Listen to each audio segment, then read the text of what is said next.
Well, as you can see, we're in section 3.2, differentiability. A couple things just to review. When f prime of a does exist, I want you to think smooth. So the idea behind a function being differentiable at a point would be when the curve is nice and smooth throughout, or at that particular point, it's nice, smooth transition. In other words, if you're going to calculate the derivative as x approaches a from the left-hand side. Now, I'm not talking about the limit, I'm talking about the derivative. So if you calculate the derivative as x approaches a from the left, you would see that it's got a positive slope. And then as x approaches a from the right, the derivative would approach the same value. In other words, there's a nice smooth transition right there at a where you have this no sharp points or anything like that. As you can see over here to the right, when does f prime of a fail to exist? Well, if you have a sharp point where the derivative from the left does not equal the derivative from the right, and then same thing here, although at a cusp, we can't just draw one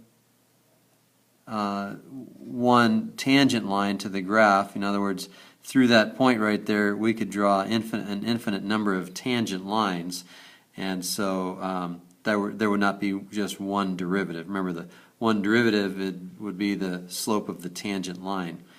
Okay, so a third case in which we would have a derivative not existing would be a vertical tangent. So the vertical tangent, this would be something along the lines of y equals the cube root of x. Okay, the cusp would be something like y equals x to the 2/3. Okay, and then the corner would be something along the lines of let's say an absolute value function, something like that. So then the discontinuity, we might have a piecewise function if the function is discontinuous at that particular value of a, or at the particular value of x, we're given that that's a, then we would have a jump in the graph or even an infinite discontinuity. It doesn't matter what the discontinuity is, the tangent line would fail to exist, and so therefore f prime would fail to exist there.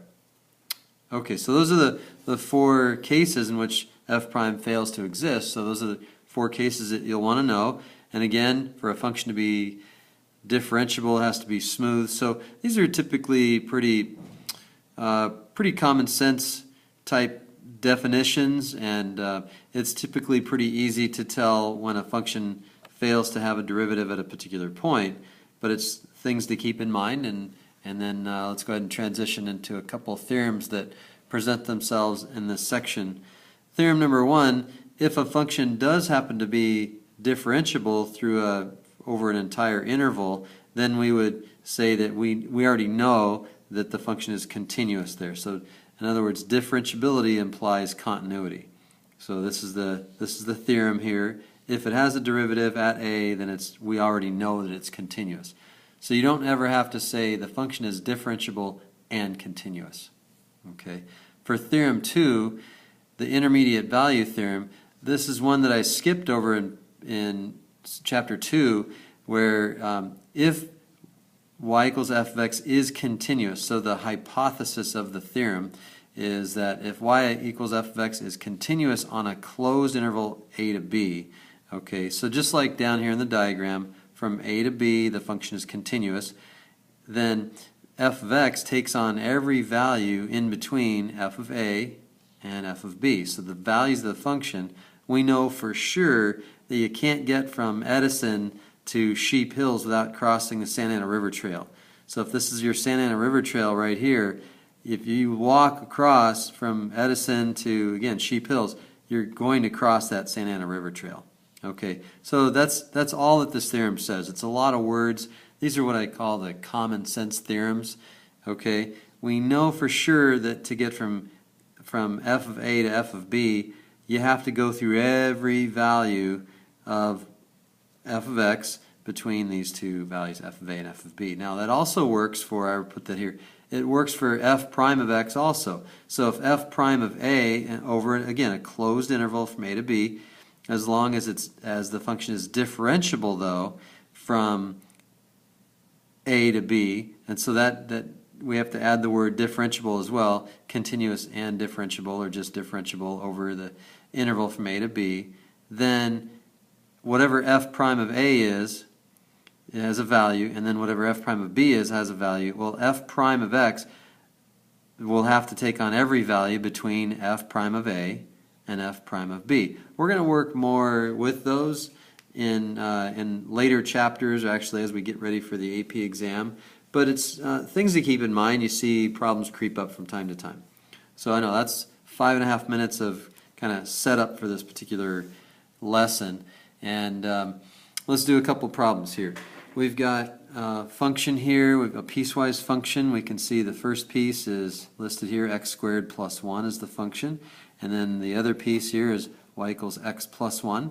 And to show, we can see here that's continuous throughout the entire domain, but it's not differentiable at x equals 0. And if you had to show that it was not differentiable at x equals 0, think about what you would do. If you want to pause the video and think about it, great. If not, you can just continue to play the video, because I'm going to have you do one over here. But the way we would show this is that the derivative over here, the derivative of the left side, all you have to do is find the derivative of the left side.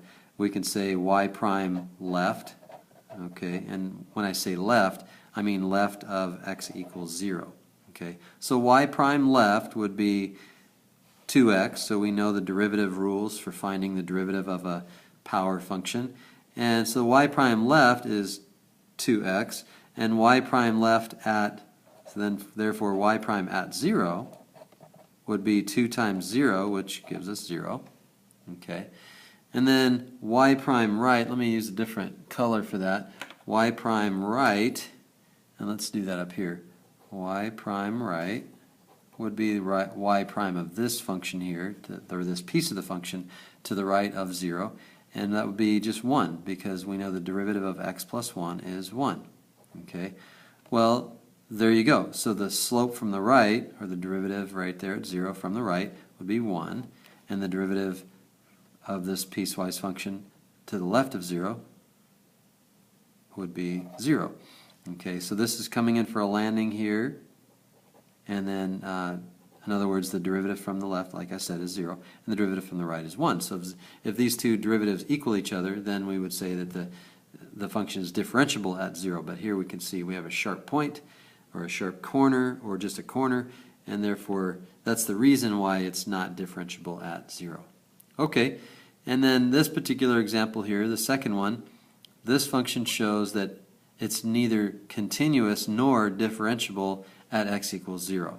Okay, so if it's not differentiable at x equals 0, we know it's not continuous at x equals 0 as well. So you can see a function can be continuous but not differentiable at a particular point, but sometimes it's neither. Okay, so I want you to go ahead and do this problem here. See if that made sense to you, what I did over here. And it's a good skill to have to be able to show that a function is not differentiable at a particular point. So pause the video and I will keep going. So the derivative from the left, so f prime or y prime left, I'll just use a capital L for that. Y prime here on this piece is just 0 because it's a horizontal line, and y prime right is the derivative of 2x, and that's 2. Okay, well, both derivatives are constant, so we don't really even need to worry about plugging in 1, and therefore since 0 does not equal 2, we say that y prime at 1 does not exist, or f prime of 1. Sorry, I should have looked at that. There you go.